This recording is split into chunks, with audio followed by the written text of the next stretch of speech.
town meeting that is taking place in November in Minneapolis, St. Paul, is based on experiments that were developed in Germany immediately after the war. Therefore, I'm very pleased to have on the program today a man who has been closely associated with some of these post-war experiments, Dr. Siegfred von Kortz, who is visiting this country and fortunately is here in the Twin Cities during the time of the town meeting, and we'll be visiting with him to find something about the German Academy, the present experiments that are going on in a society that has sought after the war to develop forms of involvement of the citizens in facing community tasks. Welcome to our town meeting program, Dr. von Kortz. I'm very glad that I can be here. What would you like to hear about the academies? I think, first of all, we ought to explain just what these academies are. In America, the word academy usually means some kind of school, but I don't think this is what the German Academy is. No, they are no schools, they are conference centers. They are inviting people for 2 or 3 days for a weekend or during the week.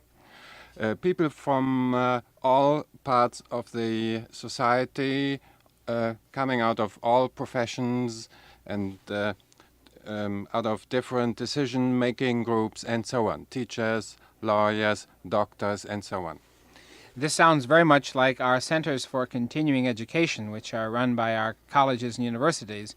This is not a tradition in the German university and school, is it, to do extension education like this? No, it hasn't been, at least. No, we do try quite a bit of that, but that's not what the academies are supposed to do. They try to find out what the problems are these people who are coming are dealing with, or there might be a problem which they should discuss together, but they don't, by any reason. And we invite them to come to the conference center where they are free outside of their daily life pressure, and they they can talk about their problems easier outside of their daily life. Just how did these centers begin? They started in 1945, I understand, and in what way did the war perhaps help bring them into existence? Actually, they came in some way out of the experiences in the war, or maybe we should go back a little more. We had the well-known, badly known concentration camps. In these concentration camps, Protestants, Catholics, and secular men came together, and they realized that they had common problems in society. And out of this experience, the Christian Democratic Party, for instance, came out, where Protestants and Roman Catholics worked together. There's a lot being said in our day about dialogue, and I understand what you're saying is that it took a common experience and being in the concentration camps for many of these people to begin to hear and speak with one another, perhaps for the first time. Yes, and they both, the different groups recognized that all of them had been responsible what came out politically. And they found out that they had to do something to improve the situation, to relate the citizens to the public affairs. And so they established these conference centers. Now, the church was instrumental, the Protestant church at first, in doing these, and later the Catholic church. But these were not really church centers, were they, as such? Most of them were run by churches, but the churches didn't think they had to do this just as a center for church people only. But people were invited from all walks of life, from all religious backgrounds and Yes. persuasions. Yes. Yes. We didn't ask whether they were Roman Catholic or atheists or Protestants. Why do you think the Academy was such an attractive place in those years? People came very readily when they were invited to these conferences. What do you think was in the atmosphere and the climate of your society that made this an effective work in those days? Well, we should at least try to recall the impact the war had. We all discovered that we had been living in a kind of a non-interested, non-involved, non-concerned way. And of course, we haven't had the opportunity and not the tradition of talking together, of discussing the problems. We then learned that it helps a lot to discuss a problem and to come to a common conclusion. A kind of democratic process that the Anglo-Saxon countries have had for many years, you are saying, was not perhaps so traditional in the German experience. Yes, you may say so. But in the Academy, they began to learn how to do this, to both discuss and come to a common consensus. Yeah. What were some of the main issues, do you think, in those days that were particularly pressing for the German people? Right after the war, the problem of justice was a very big problem. In later years, the problem of how to get a let's say, well-structured society in an industrial world became much more important. The industrial process affected your nation, of course, on a very high degree because it is highly industrialized, and yet people work in the factory, but they may live in a small village. And so there's two quite different ways of life that they had to experience. Yes, we made the same experience as you did in this country, urbanization, migration, and so on. In the work of the Academy, the main emphasis was on the discussion, but also there were people brought in who were experts in various fields. This was very important too, wasn't it, in the work? Yes. We feel that theologians shouldn't talk about everything. So we invite experts to inform the conference participants on their concern and their problems and so on. Theologians will play one part, no more. So it's a matter of a kind of social partnership then between theologians on the one hand and people from all other disciplines equally sharing in the discussion and the concerns for any particular question. Yes, well, the church has to learn quite a lot. And perhaps the churchmen should listen first before they will give answers. In the development of the Academy, in the first years, the great emphasis was on bringing people to weekend conferences. And I suppose after the war, there weren't a great number of activities, organizations, and groups to compete for the time of people, but I understand now that you are as busy people as we are and organized in your country. Do you find that people still are willing to give a weekend or 3 or 4 days for this type of conference, or have you had to develop some new approaches given this change in your society?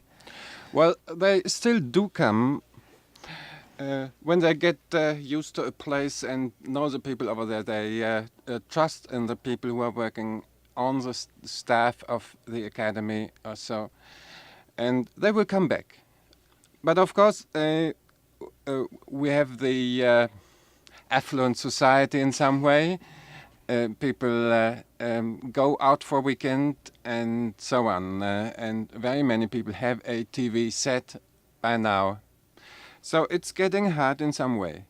But now we try to build up kind of a level between such an academy, which used to serve a very large district. We are establishing smaller academies, smaller conferences which are more close to where people are living. So that perhaps in many urban centers you might have an operation that's easily accessible to the people that work there, Yes. instead of just relying on the usual weekend conference center. Yeah. What are you doing to make use of some of the mass media, communication devices, radio and television, to involve people in discussion of the issues? We do quite a lot through radio, but very few by TV. TV has become the media for entertainment, and radio has become the media for higher education in some way, for adult education.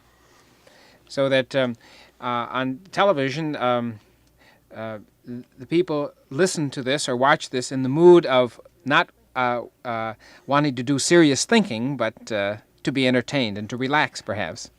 Yes, until now this is true. Now we are developing a so-called third program. This is more kind of a educational program. I'd like to touch on another aspect of the German Academy, Dr. Kortz-Fleisch. We know that these centers have played an important role in bridging church and society in Germany. But I wonder to what extent you feel that they have made a contribution to public life as such. To what extent have they introduced into industry, into political and social and economic activity, some new element, some new appreciation for confrontation, dialogue, and so forth? I should say at least that discussion and having conferences and things like that has become a very popular way of cooperation all through the society. Such things as small group discussions, which are very popular in this country now, in educational programs in the churches and so forth. Do you have a good deal of this? Yes. And with the training of leaders being a part of this? Yes, we are training leaders in the academies as much as we can. To what extent do you feel that it took a crisis in your own nation's history to bring these new experiments into being? I've heard a phrase used occasionally by my German friends as they look back upon the emergence of this program. They've often used the rather unusual phrase, die Gnade des Nullpunktes, the grace of point zero. I wonder if you might react to that, because we feel in this country it sometimes takes quite a crisis to shake people loose from their apathy or non-involvement and to awaken them to their responsibilities. Well, maybe you almost can't imagine what the year 45, how significant this year was for the German people. The whole tradition had to be questioned because, you know, this it was a breakdown totally in terms of the public morale, in terms of the private career, and so on. And so we faced the situation where we had to go into the future without relying on the past. Really pioneers then that kind of cut themselves off from their previous history, as did our ancestors in this country, and had to find a new way, sometimes without much guidelines. Yeah. But now, well, we perhaps we didn't solve the problem, really. There's still, on a perhaps subconscious layer, all these problems are still there. And in some way we have to start again with all we have done. In order to somehow come to some sense of settlement in your own history. Yes. I know that it took some years in the German Academy before they directly raised the question of Hitler again. I believe the first Hitler conference was in the middle 50s. Yeah. Well, this is still a crucial point between generations. Mm-hmm. The fathers don't like very much to talk about this time. They are not necessarily or haven't been necessarily Nazis, but they still in some way were involved insofar as they lived in this country during the 30s. So even if they didn't like the system at that time, they didn't oppose. But they were silent, I suppose, and this gives them some sense of responsibility as they look back, Yeah. especially in the Jewish question, which I think is one of the most delicate ones for discussion. The Academy, I know, has dealt with this, but again has had to move toward it with some sensitivity and care because it is such a delicate problem. In the experiments that we're carrying on in this country, much of it patterned after the approach of the Academy, using the dialogue approach, trying to develop a common meeting place. We have chosen not to build centers, as you did right after the war in Germany, but rather to use the existing structures, places where people normally meet one another and will continue to meet one another, and to try to help them in these settings to deal with these issues that are sometimes controversial, sometimes delicate, but which if we do not come to terms with, can lead to problems in our own society. To what extent has the Academy developed a similar approach to work within the structures of organized labor or industry and civic organizations and so forth? Well, perhaps I should say first, we haven't as many clubs, groupings or whatsoever as you have in this country, I understand. So in some way we had to provide the opportunities to come together. We are in some way perhaps more bound to the family life, or flew into the family life. Second, yes, we are in cooperation with trade unions, with all kinds of organizations like that. And they are, have become used to get invited to discuss a crucial issue, for instance, between industrial management and the trade unions, and so on. Are you invited sometimes by either of these groups to program right within their own organization, in their own meetings and activities? We are invited, for instance, to share a research program. And this is perhaps the way we have to emphasize more in future. Help thinking in some way. Not only doing some charity and so on, social work of this kind, but help to rethink the structures and the concepts and so on. I'm interested to hear you talk about research. I understand that the work you do now is primarily in the field of research, in publishing materials and studying particular issues. What are some of these issues that are emerging, you feel, today in your country that need to be dealt with carefully, both by the church on the one hand and by various groups in your society? We are used to talk about a pluralist society, and we are living in a pluralistic society, as you do, but we feel the pluralism is not only a pluralism of groups, but we got a pluralism of ideas. And we have to give some inspiration to get through of this mixed-up situation where you have such a huge supply of ideological or religious ideas. We used to talk about a dialogue between religions, but in some way we have to find out how to stay in a dialogue with ourselves, who have become consumer of such a huge amount of ideas and concepts and philosophies. You're suggesting the individual himself is a collection of many conflicting ideas that in our kind of society, with its mass media and its many rapid changes, bring him into internal conflicts and questions. Just how do you try to address yourself in your work to this internal struggle of a person who's wrestling with many new ideas and problems. Somewhere we try to penetrate the mass medias, give them some ideas, what kind of programs they should start, and so on.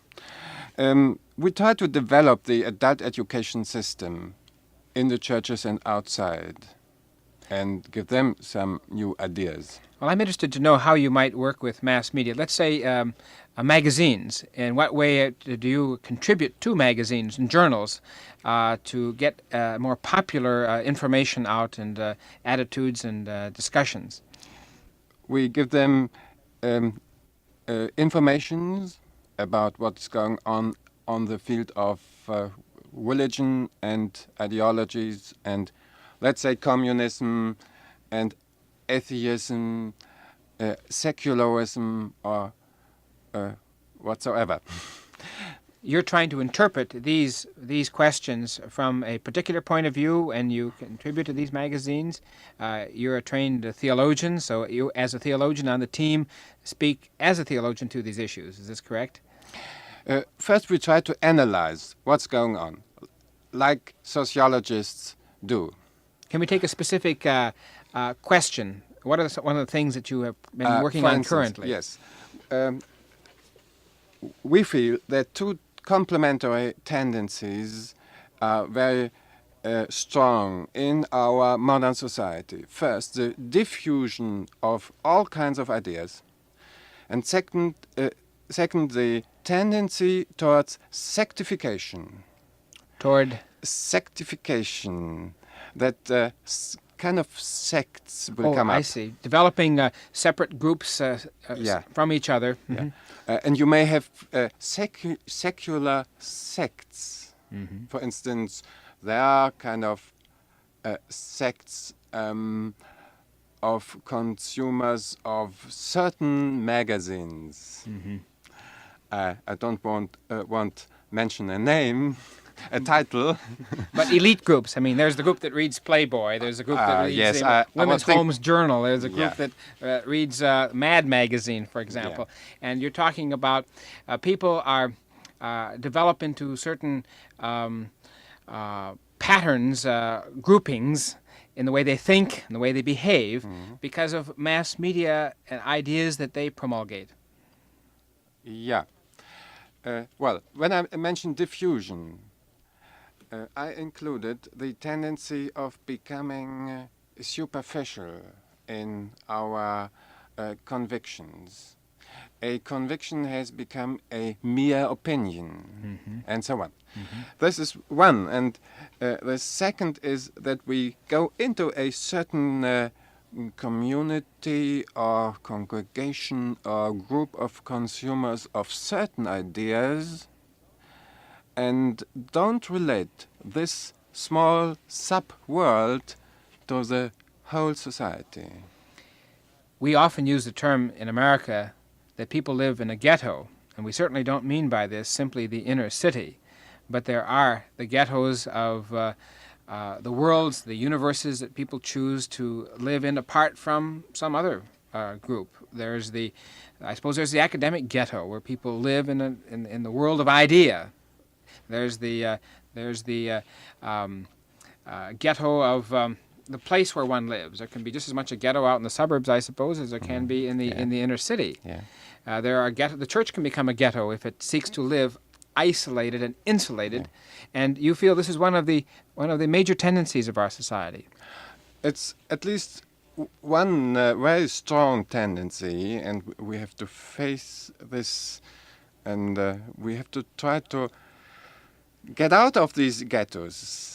But in a society that is changing so rapidly, and the good familiar things are in people's mind being done away with, isn't it rather natural that people try to find a world that is their own, a private world to which they can retreat in this enormous change and threatening experiences surrounding them? I can understand that. But at the same time, I have to say, if we just stay into our thousands of ghettos or sects, the society will break down once a day in future. But the other tendency you talked about was the loss of significant commitments and principles and ideas to which one has given himself. Why do you think this is happening in our society? It's hard to say. Has it been the cutting of the historical root that you mentioned before in 45, where you lost the tradition, the tie to the past that has made life more superficial? Well, this is one reason. Maybe the other one is the society has become very flexible.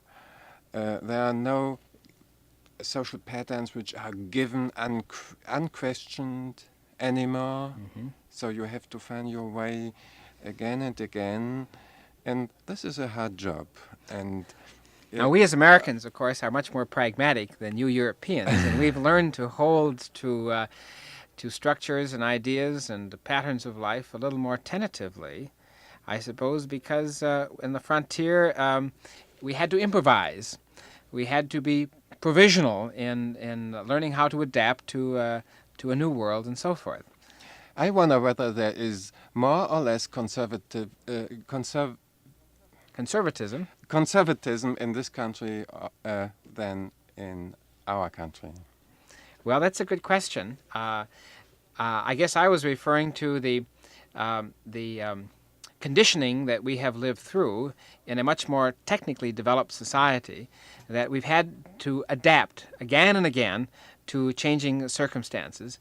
But I suspect that because we do live in such a rapidly changing society, there is a yearning for the past, a real profound yearning for the past, which is rather natural and deep-rooted in the human personality.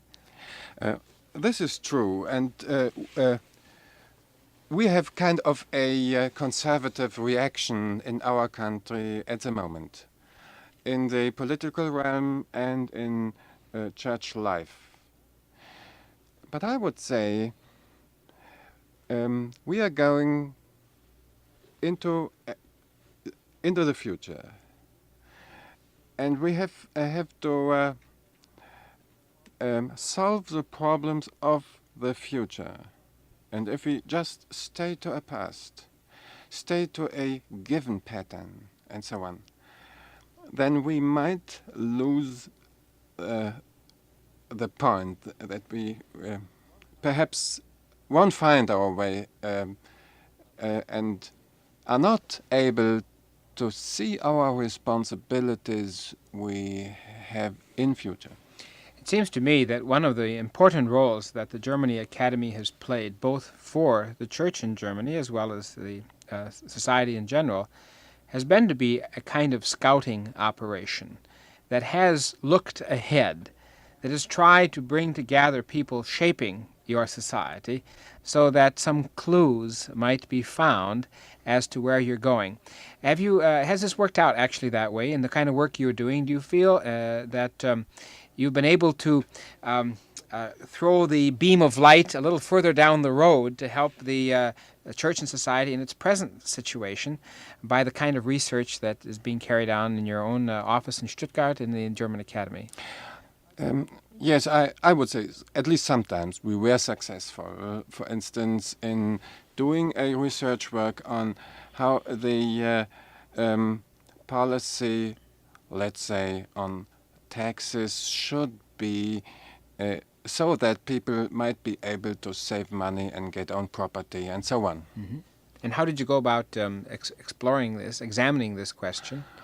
We have conferences with experts, we have commissions working, we are writing papers and memorandums and deliver them to the members of the Bundestag, our parliament, and so on. So you are more than just a center for conferences in the German Academy movement, but have found an important function in exploring the questions raised in the conferences, researching out the various dimensions of the question, and making this research known, publishing materials and books, I take it? To what extent are you doing this in partnership with the educational institutions in your country? Here in our town meeting, we have made a very strong program through the great resources of our educational institutions in this community. Well, at the moment, our universities and high schools and so on are in a situation of remodeling and restructuring. And they are quite busy with this job. And we try to stay in a cooperation with university scholars. We invite them as experts and so on. But it's not very easy to work with them in their own research program. One has the feeling in having studied in Germany that you tend to be far more academic in dealing with these issues. But I'm wondering if what you're pioneering in your own research might not be very significant for your educational institutions by showing a way that they too should perhaps be moving in bringing more practical experience and involvement and discussion into the academic community of the university. Yeah. Well, I feel the educational institutions and all other agencies should relate better than they did. Dr. von Kortz, you've had the opportunity now to see something of our town meeting approach and some of the issues that we are discussing, problems relating to life in the city, the communication between various groups in the city, problems resulting from the technological changes, the housing questions, the questions of pollution, and problems with our young people and our aged and so forth. Are these really very much different than the kinds of questions you find yourself dealing with in modern-day Germany? In general, we have the same problems. Your situation might be more developed than ours is yet, but we will face the same problems in the same degree, perhaps a few years later than you do. So I suppose if we can point to some solutions here in this country, it might be helpful to you. Yeah, we would be very grateful for that.